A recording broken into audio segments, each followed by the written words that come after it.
Good morning, good afternoon, or good evening, wherever you're listening from. My name is Eric, and this is the Five Head Podcast. Welcome, everyone, to episode 18 of the Five Head Podcast. We have a lot to get into, so I'll spare you the whole introduction, but you know what to do. Like, share, subscribe, follow. Helps me out, doesn't cost you anything. And if you want to see the other episodes, they're everywhere that you get your podcasts, including YouTube. I actually want to start the episode today with talking about Mamdani in New York. Because ever since he was running and ever since he was elected, he's been a very polarizing figure. He's a self-devout democratic socialist, and the right hates that. And obviously, Democrats in New York want that. That's why they voted for him. But what's interesting about all this is he's proposing all of these free things. Like no one should have to pay for bus fares. No one should have to pay for childcare, that type of stuff. And he hasn't been sneaky about it at all. He said he wants to raise taxes to pay for all this stuff. So in my personal view here, there is absolutely nothing wrong with this. This is not socialism. This would be enacting social benefits through our capitalist free market, because the people will have to vote on this stuff. The people will have to agree for their taxes to go up in order to fund this type of thing. And unlike a socialist form of government, he has checks and balances. So there's going to be some things that he can do on a city level, but that even still has to go through voting in the city. And if it goes against any kind of state regulation, then everything he wants to get done has to go through the state legislature and get approved and signed off on by the governor. And that's completely different than socialism and even democratic socialism, which would be once you're voted in, you could just do whatever you want. So I don't see a problem with this at all if that's what New Yorkers want. Plus, everyone talks about states providing free healthcare to people, states providing free childcare to people, even as far as free bus rides, things like that. It's a good test to see if it'll work. But the only way to really test if it's going to work is if the state of New York receives no more federal funding. It's easy to afford to do that without raising taxes, or only raising taxes on a small subset of people, or only raising taxes a very little bit when it's being subsidized by federal tax dollars from 49 other states. And you might try to argue that federal tax dollars doesn't go to state-ran childcare. Technically, it's not supposed to go to that. Federal tax dollars given to states are supposed to go to things that all 50 states can equally apply, like infrastructure and funding education throughout the state, etc. But what states often do is they drain their own state budgets for these things to pay for their social benefits. And then they go back to the federal government and say, we need more infrastructure money. We need more education money. However, at the same time, if the state of New York stopped taking all federal dollars and was able to run these programs and be successful with these programs, if the people of New York are happy that their state taxes have gone up to cover it and they're able to still live and they're able to still make it through their day-to-day, great. There's nothing wrong with that.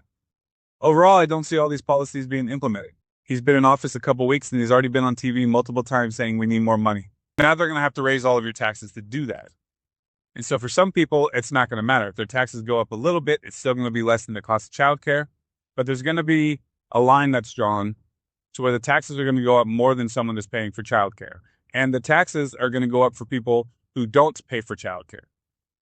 So that's going to be inherently unfair to them that they're paying for something that they don't even get to benefit from. But at the end of the day, I think New York should try this. I think they should stop receiving federal funding for infrastructure and education and all the other things that the federal government ingests money into the states for. Or there should be hardcore oversight on it to make sure that the state budgets for these things like infrastructure and education are not being depleted to purposely pay for the newly added benefits that they're pushing out in New York. And then we could see if it truly works.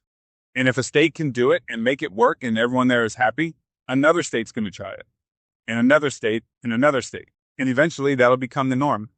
So he's instituting all these things and we will see what happens. But I just wanted to bring it up because I thought it was very, very interesting. And I am all for states doing this, pulling their money together to institute social benefits across the state, as long as the rest of the states aren't the ones paying into it. It's a good trial and error to see. Also, since we're talking about states, let's move on to Virginia. I live in Virginia, so this is a big deal to me. But Abigail Spanberger won the election as governor. But it wasn't just her that won the election. The entire state of Virginia and the state legislature went blue. She has full control of the House and Senate in the state. They can literally pass whatever they want. And I don't know if you guys have heard if you're not in Virginia, but they proposed a new tax bill. Now, I thought the Democrat Party, especially with all the tariffs going on and they're saying Trump's ruining the economy and people care about affordability, I thought that that's what they were running on. But there's nothing about this new tax bill that is affordable. And I'm sure you've seen the video now where the guy's reading off the list. But just on a practical sense, they want to charge a tax for grooming your dog. Why is it if I go get my dog's nails cut, the state thinks that they deserve to be paid some sort of money for that? They want to put a 4.8% tax on every single delivery to your home. Amazon, Uber Eats, DoorDash. Every single delivery will now have a 4.8% tax to it. Why is it the state believes they deserve to earn money for that? I thought they cared about the environment, and now they want to tax electric-powered yard tools. Why? Where does this even come from? So now, in order to not have to pay a tax for these things, people just go back to using gas and oil-based yard equipment. Isn't that worse for the environment? We have a car tax here in Virginia. Every year, the value of your car is assessed by the state, and then you get a bill in the mail saying you have to pay a certain amount of tax based on the value of your vehicle. Republicans over the last 4 years with Glenn Youngkin didn't have full control of the state house and senate, so it was hard for them to get the car tax completely nixed, which I don't understand. How could anyone, voters out there, be saying, yes, we want to pay a car tax every year? It baffles me. It makes no sense to me. And don't tell me it helps pay for roads and hospitals and fire trucks and all that stuff. That's what state taxes were supposed to pay for. That's what sales taxes were supposed to pay for. But anyway, Republicans, before Glenn Youngkin left, tried to propose a bill to at least lower the car tax. And Democrats came in the House and state legislature after the election and shot that down as well. And now they're thinking about raising property taxes on your car. Also, if you have any maintenance done to your house at all, if your HVAC system goes out and you have to pay $10,000 for an all-new air conditioning unit, taxing that as well. And I just want to ask Democrat voters out there, is this what you voted for? Are you for all these taxes? A gym membership tax, a dog grooming tax, a dog walking tax, a house maintenance tax, a delivery tax, a yard equipment tax, higher gasoline taxes, new road usage fees and taxes. I mean, did you really vote for this? Speaking of taxes, and I'll segue into this topic now as well, but I'm seeing a lot on social media. I don't know if it's just my algorithm because I clicked on it once and now I'm seeing it everywhere, but this debate on property taxes. And you would think it's pretty common sense. No one should be paying property taxes on their primary residence. I mean, think about this. Your house is essentially an asset, like a stock. Except when the rich people buy stocks, they don't pay taxes on those assets until they sell, and they only pay taxes on the gains that they make. But with your house, which is also an asset, you have to pay property taxes on unrealized gains for that every single year. And you've got to pay taxes to the full amount of the value of that asset, regardless of how much you bought up front. So, for example, if you buy $1 million worth of stocks, and a couple of years later, those stocks get up to 1.3 million. So you sell all of it and cash out. You're paying property gains tax on $300K because your initial investment was $1 million. However, with houses, if you buy a house for $500,000 and 6-7 years later, the tax assessment is assessed at $750,000, you have to pay a tax on that full $750,000. And people will say, yeah, this is why we need to tax unrealized gains. So the rich have to pay the same taxes as us.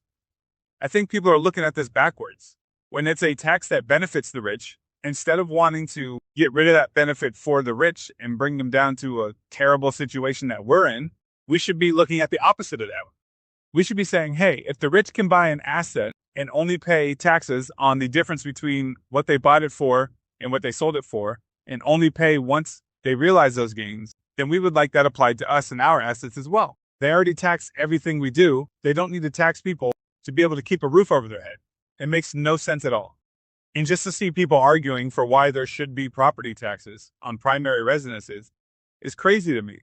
This whole argument on affordability, you know what makes things more affordable? Not taxing them. If you think a tariff is a tax on consumers, what do you think a tax on their home is? So we'll see what happens in Virginia. I can't imagine mass amounts of people who voted these people in were thinking to themselves as they voted, I hope they raise my cost of living by taxing everything I do. Also, a side note real quick, when it comes to who voted for this, I created an app called Pivo for People's Voice. And on Pivo, every single proposed bill in Congress is listed. And every single proposed bill in state legislatures across all 50 states is listed. So you can go on Pivo and vote whether or not you support any particular bill, and then share your vote and the results of other people voting on that particular bill with all of social media to help let your voice be heard. It also lists every single EO the current administration has passed, so you can vote on that and share your voice on whether you support a particular EO. It also compiles a list of everything on the docket in SCOTUS, so you can vote on that and let your voice be heard on whether or not you support the plaintiff or the defendant in any particular SCOTUS case. It also shows you, based on the state that you're in, who your reps in Congress are, who your senators are, and every single vote for every single bill that they passed in Congress. So you can make sure the votes of the people that you put in Congress align with what you want them to do. So check that out at castmyvote.io. That's castmyvote.io.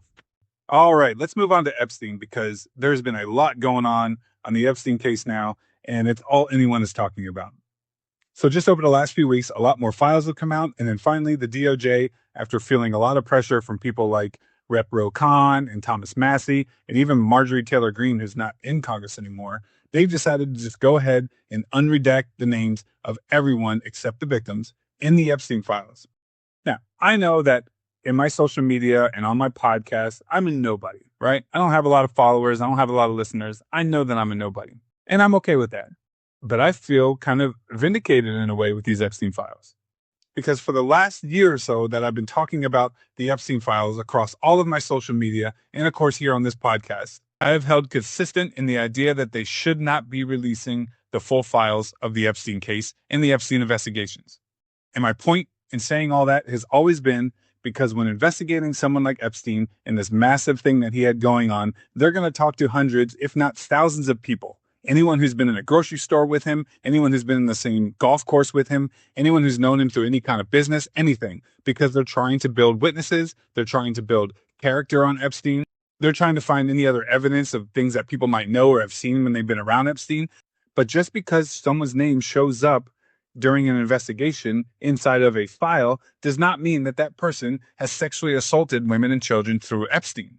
And I've always said that people's names are going to show up. And when those things come out, people are going to look at those names and associate them with people who molest children and assault women when they haven't done any of that.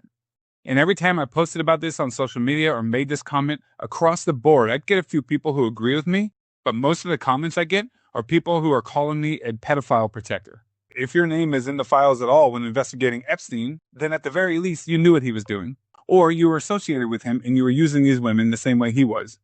And by me saying that their name in the file doesn't necessarily mean that they've done anything wrong makes me a pedophile protector. Now that all these names have been released, the same people who call me a pedophile protector are going, wait a minute. Just because someone's name is in there doesn't mean that they actually assaulted women and children. You don't say. Now they see names on the list like Marilyn Monroe, who died when Epstein was 17. Obviously, she wasn't on Epstein's island raping women and children. Obviously, that name came up somewhere in the investigation, and because they're investigating and have to report on every freaking thing that they do in an investigation, that name shows up. But of course, when I bring up that simple common sense freaking fact, I'm called a pedophile protector, because it's all about Trump. That's all anyone cares about. Do the files implicate Trump in a way that can get him impeached and thrown in jail? That is all people who hate Trump care about. They don't care about the victims. Everything they do in life is seen through the lens of hating Trump. So they think that any kind of common sense rationale discourse against them is you protecting Trump in some way, speaking on behalf of Trump in some way, supporting Trump in some way. So it's just funny to me that now all of a sudden those same people are like, well, wait a minute, let's be rational about this. Yeah, no shit. Should have been rational about this a year ago. So I feel kind of vindicated in that sense. Another interesting thing about all these Epstein files being released is, do you think in the long run that this kind of helps the perps? Because the Maxwell case is closed, right? She went to jail and she's looking for a pardon, all that stuff. Epstein himself is dead. So all these files are being released. However, there are still people out there who assaulted these women and children, and there's no statute of limitations on rape. Doesn't the releasing of all these files hurt the chances of getting them in a courtroom and getting them convicted of rape? I mean, everything has been released. Not just evidence, everything. Uncorroborated claims, unsubstantiated claims, hearsay, stories between Epstein's lawyers and reporters of trying to concoct a way to make someone look bad, trying to frame how they're going to say that story to kind of give the narrative that they want to give when they put it out to the public. The constant media coverage of all of this over the last 6 years. Won't this hurt any case they try to bring against anyone? See, in a normal world, we don't know that these investigations are going on. The FBI is investigating someone all the time. All of a sudden, we hear that someone was arrested, someone famous or whatever, and we're like, whoa, what did they do? That's when we start hearing what the accusations are. But we don't ever get to just see the raw investigation files, there's stuff in there where the witnesses said one thing at one time and then changed the story and said they admit it never happened another time. All this stuff that the public doesn't get to see and would be inadmissible in court. You're not going to be able to find a jury of 12 people anywhere in this country that hasn't seen or heard about all of this evidence, even the stuff that would not be admissible in court, which means there's no way they can be an impartial jury. They're going to have already developed a bias for or against the people accused against the victims of Epstein. Shepard versus Maxwell, 1966 case. Dr. Sam Shepard committed murder. He was convicted in a court of law for murder. But after the conviction, so it wasn't even a mistrial, but after the conviction, due to the amount of media attention, and this is just media attention, he appealed the conviction and got the conviction overturned on the grounds of that there was no way to have a fair and impartial jury because of all the media attention. This was after the jury heard all of the evidence presented in court, not the inadmissible stuff, but the evidence, and they still got the conviction overturned. So I hold to what I've always said about this Epstein case. We shouldn't be seeing any of the evidence during investigations. The arrests should speak for themselves. We should be minding our own business, and we should hear that this famous person just got arrested for ties to Epstein. And we'd all be like, what? What did this person do? Were they there raping children too? Etc. And then all that hearsay stuff, all those communications between lawyers and reporters trying to concoct a story, all of the uncorroborated tip line crap, we would never even know about. We wouldn't hear about the stuff that's admissible in court until the jury hears it. The jury would not be able to form a bias on this person based on inadmissible evidence. That's how it's supposed to go. But not only has the media been covering the Epstein cases now for the last 6 years, but everything has been released. Should not be releasing all this stuff. Do your investigations, and if there's evidence to charge someone for their actions through Epstein, charge them, indict them, and put them on trial. Now, it's all so convoluted. There's just no way they're ever going to find an impartial jury anywhere in the country. If any of these women press actual rape charges or the DOJ presses any charges against any of the perps in the Epstein files, there will be no shock from my end if it doesn't even get to court because of mistrial. And do you ever think maybe that was part of the plan? If we dilute it so much now with fake information and uncorroborated information and stuff that would be inadmissible in court, there's no way it's even going to be able to get to court. Maybe this was just another way of protecting all the people who assaulted women and children through Epstein over the years. I mean, think about some of the victims themselves. Some of the women who today are claiming to be victims were actually adults when they worked for Epstein during that time. They were sex workers. They were adults who were agreeing with Epstein to sex work for him. Now, why am I bringing that up? Because it shouldn't matter. Even someone who is a prostitute or is some sort of sex worker, even they have a right to not be raped. No still means no, even if they're a sex worker. Now, if this were to ever go to trial, a judge might actually say the fact that they were a sex worker is not going to be admissible in this case because it's defamation of the victim when the victim has a right to not be raped, whether they're a sex worker or not. You might be able to argue as a plaintiff in that the fact that this person is a sex worker has nothing to do with whether or not they should be raped. Therefore, it should not be able to be brought up in court to the jury that this person was a sex worker.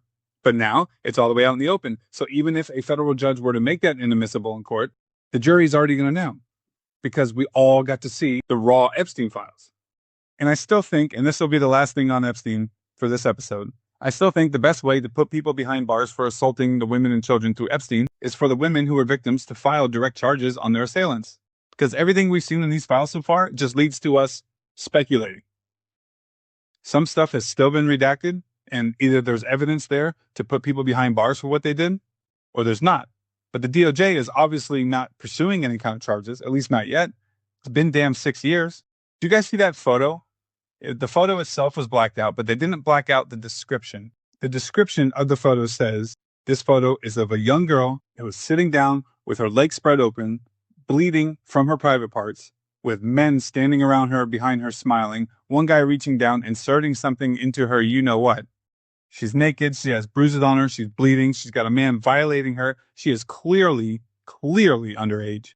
And DOJ has seen that photo, has seen the faces in that photo of those men, and no arrests have been made yet.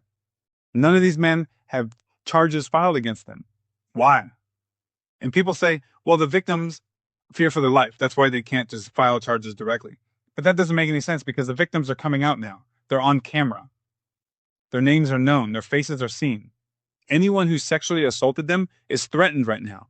Because now that they are on camera, they're getting more and more attention. They're getting more and more pressure to name names. So the second they got on camera and started identifying themselves as a victim, the fear for my life thing has already been initiated. Now the best thing they can do to protect their life is to name the names, but not to the public, not to you and me, but in official police reports to press charges against these men who assaulted them. And that starts the process for justice. Because as soon as there's a criminal complaint, it must be directly investigated. So it's not just investigating Epstein overall, trying to find something. It would be investigating a specific claim from one victim against a specific assailant. And if any evidence to the claim is found to be true, you get a warrant, you file a charge, you arrest the person, and you get them on trial. And that's what these people like Khanna and Thomas Massie can do. People are cheering Thomas Massie and Khanna, or however you say his name. I'm sorry if I said it wrong. Oh, they're really out there sticking up for the victims. No, they're not. They're not doing anything for the victims. As a matter of fact, I would say they're using the victims for their own personal gain in the same way that Epstein did. Obviously not exactly the same. I'm not saying they're assaulting these victims. What I'm saying is Thomas Massie is going on TV every single day talking about all the things he says he can't talk about. He's got so much dirt. You won't believe the things he sees. This is crazy. You won't believe the names and who's responsible for all this stuff. Then do something about it. All you're doing is getting clicks and likes and follows. You have a re-election coming up. So now maybe you're swaying some Democrats to go ahead and vote for you because they think you're a good Republican because you care so much about the victims. You're not doing anything for the victims. Those victims are still victims. They haven't received any justice at all. No one that has assaulted him has been arrested, charged, or anything based on you going on TV and getting clicks and likes and pretending to care so much about the victims all of a sudden. Because we have a thing called AI that can search through history faster than we can read 3 pages of a magazine. And not once prior to 2025, not one time has Thomas Massie or Khanna ever once publicly said or posted about needing to get justice for the Epstein victims. Now that it's become a big thing and a political thing, the type of thing that could be a single issue that people vote on in the midterms, now all of a sudden, Rep. Khanna and Thomas Massie care about the victims. But they care so much that they won't do anything other than talk about it and then post about it and then argue with people about whether or not what they posted was true and their intention behind it, just so they can get views, likes, clicks, and they could be able to say, we are the ones who care about the Epstein victims, which is going to come in handy when that's what everyone is voting based off of in 2026. Did you know that just like the victims themselves can file direct criminal complaints against the people who assaulted them, so can anyone. Thomas Massie, instead of going on the news to do a night show and make himself famous, can walk right into a courtroom, go to a magistrate judge, and file a criminal complaint against one of the names that he saw in the Epstein files that he claims is evidence that they were assaulting women and children through Epstein. It's no different than if I saw my neighbor beating the crap out of his wife, but she doesn't file a complaint because she doesn't want to for some reason or she's scared, I can go right to the police and file the complaint for her. And it would lead to the same arrest, investigation, charge, and court date for my neighbor as if the victim herself, my neighbor's wife, was the one who filed the complaint. So Thomas Massie and Khanna and all these people in Congress that are pretending to care about the victims right now, if they cared about the victims, then they would do something about the perps. But they're not. They're using these victims and everything these victims went through to make themselves look good for the upcoming midterms. So we'll see what happens as the Epstein drama continues. But I don't think it's going to lead to anything. I think it's too diluted now. I don't think they're ever going to be able to get anyone on trial. I think if Democrats win the midterm, the Epstein thing's going to go away because this was a huge thing for them to try to take over in midterms. And of course, when Trump finishes his last day in office, whether it's through impeachment or just through his next 4 years being over with, I think the Epstein files goes away. I think it'll be something that a few of us every once in a while will be like, do you remember that time when there was this massive sexual scandal involving assaulting women and children that just went absolutely nowhere? Everyone used it for politics for a few years and then it just went away. It just was swept under the rug. And I think that's exactly what's going to happen. Okay. So, and finally, let's talk about ICE. I think the last time I put out an episode was before Alex Pretti was shot. And I don't want to harp too much on the Alex Pretti shooting, but I will say the same thing that I said overall with the Renee Good shooting. There was no need for Alex Pretti to be shot. Now, I think when you watch the video, there's a point in the video where he's on the ground, agents are around him, and another agent comes out of nowhere into the frame, from behind the other agents that are surrounding Pretti, and he kind of reaches down and takes Alex Pretti's gun from him, whether it was in his waistband or pocket or whatever, and then runs away. But as he's running away with Alex Pretti's gun, it looks like he accidentally discharges the gun. And of course, in turn, the agents hear a gun going off when they're trying to apprehend a guy who has a gun on him, and they react by firing on the guy. And I honestly think that's what happened. I don't think those agents set out to shoot him, even though I guess he kicked a car or something 2 weeks before. I think it was another heat of the moment thing. A shot was fired and they all reacted by shooting, which would be a natural reaction if you believe you're being shot at. But the whole thing didn't need to happen. Situation that could have been avoided in a number of ways. Some people are saying it could have been avoided if Alex Pretti didn't go trying to cause a scene with ICE agents and multiple protests over and over again while also carrying a gun. Some people will argue that it would have never happened if ICE wasn't being so aggressive in how they are going after people who are here illegally. So we can all put spin on this and try to turn it into this person's fault or this administration's fault or overall the fault of Republicans or overall the fault of Democrats or overall the fault of law enforcement or overall the fault of illegal immigration. But I think that in that moment, a shot was fired and then in reaction, multiple shots were fired and it resulted in Alex Pretti being killed. So I'll let people argue whether or not it should happen. I mean, the whole thing is tragic. None of this should be happening. But I do feel like this situation with Alex Pretti has kind of started the change in the ICE operations. It was this situation that led to Trump kind of working more with Governor Walz and Walz working more with President Trump. So Trump agreed to draw back some agents as long as Minnesota agreed to turn in people who are here legally when they come across them, etc. Now, here's how I personally feel on this whole immigration thing. Because I believe sovereignty is very important to a country. And I believe that legal immigration is good, but there's also a point where there's too much immigration. But I've always felt that the best way to handle illegal immigration is not do mass deportations and rounding people up and checking everyone who looks like they're Hispanic to see if they're here legally. I think that is a waste of resources. I think it leads to too many mistakes. I think it leads to racial profiling. And from a political standpoint, it can absolutely ruin you, especially when we see things that are happening now, like kids being taken out of school, people who are citizens end up being apprehended, even if they're released a couple of days later. Like there's better ways of doing all this. Although I do agree with the idea of enforcing our immigration laws. Now, Trump and his administration have been heavily enforcing immigration laws. That's where all this is stemming from. And it's upsetting people. But at the same time, what is the point of having a law if you're not going to enforce it? And I think part of the major problem is sanctuary cities. These sanctuary cities told migrants for years, you can come here. We will not contact ICE. We will not have you deported. We'll give you a tax ID so you can work, even though you're here illegally. We'll let you rent or buy a house, even though you're here illegally. You can get married. You can have kids. You can buy a car. You can just live a normal life as any other citizen because we're giving you sanctuary. They never got immigration laws changed to protect these people. They essentially just said, we are going to ignore immigration laws for you. Forget your court dates. Forget all the paperwork you filled out. Just come here and live your life. And it set all these migrants up for failure because all it took was an administration to come in and enforce the immigration laws that are on the books. And now these people's lives are being turned upside down. So the tough on immigration stance has been uncomfortable because enforcing the law is uncomfortable. You can't be tough on immigration without being uncomfortable, because being tough on immigration means people that are here illegally should no longer be here. And to make that happen, you have to apprehend them and you have to deport them. But I also think from a political standpoint, this looks really bad on the Trump administration and for the GOP, because there's ways about being tough on immigration without doing this. And I think at some point, and maybe the Alex Pretti shooting has started that point, but at some point, there's going to have to be compromise because we can't just go doing a complete 180 every 4 years. During the Biden administration, there were on average 200,000 people crossing the border a month. There's no way to care for that many people at one time. There's no way to find that many people's families at one time. There's no way to vet that many people at one time. And now, whether or not you like the tough on immigration stance that Trump has taken, it's led to deterrence and it's worked.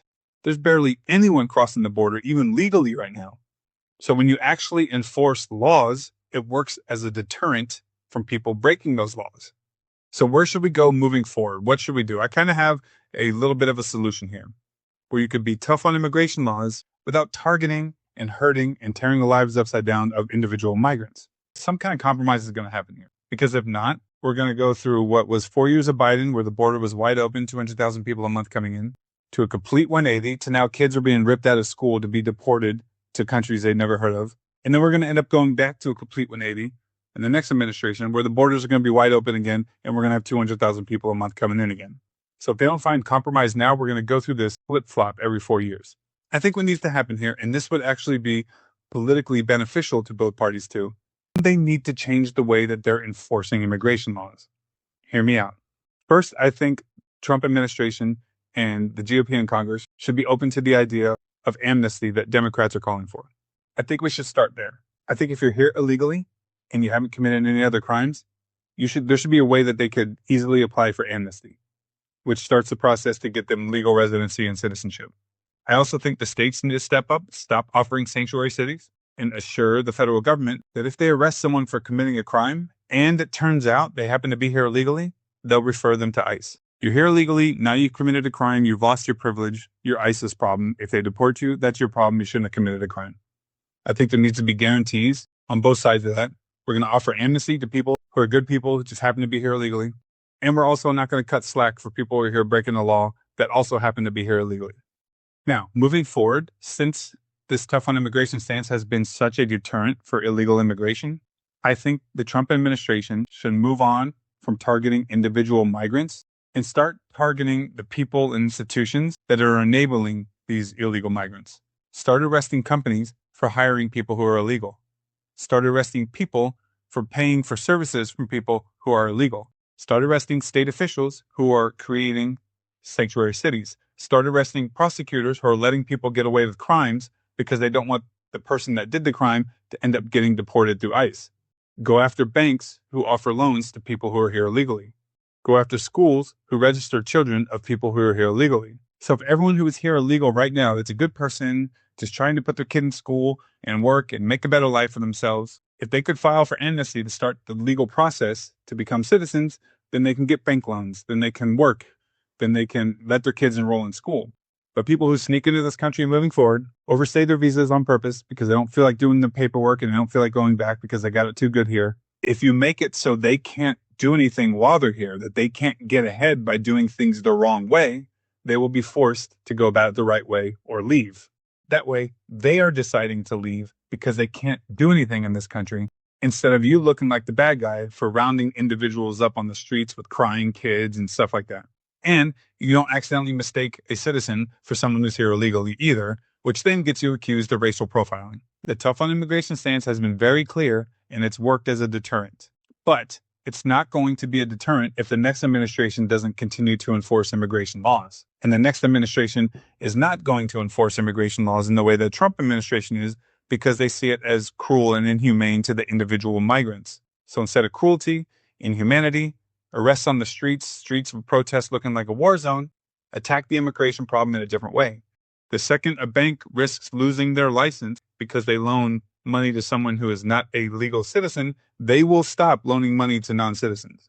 If a school risks losing its funding for all kids and having to shut down, and those teachers losing their job and the district losing that school because they're enrolling people that are here illegally, they will stop enrolling people that are here illegally.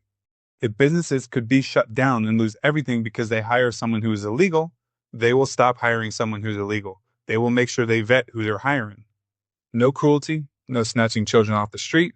You're just enforcing the law in a way that makes being here illegal not good. You want to come to this country to have a better life? Coming here illegally doesn't allow you to get that better life. It sucks. And I think that's something that can work now on both sides. Stop rounding people up off the street. Let's give some people some amnesty so they can wake up in the morning and not wonder if there's an ICE agent standing in their front yard going to snatch their kids from them. I get it. No one wants to see that.